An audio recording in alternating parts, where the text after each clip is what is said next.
প্রিয় বন্ধু, আল্লাহ রসুল সাল্লাল্লাহু আলাইহি সাল্লাম এই রজব মাসে কোন দোয়াটি বেশি বেশি করতেন আপনি জানেন? যদি না জানেন তাহলে আজকের ভিডিওটি আপনার জন্য।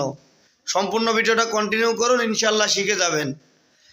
আল্লাহ রসুল সাল্লাল্লাহু আলাইহি সাল্লাম যখন রজব মাস পাইতেন, খুব আনন্দের সহিত আল্লাহর কাছে দোয়া করতেন, আল্লাহুম্মা বারিক লানা ফি রজব ওয়া শাবান ওয়া বাল্লিগনা রমাদান।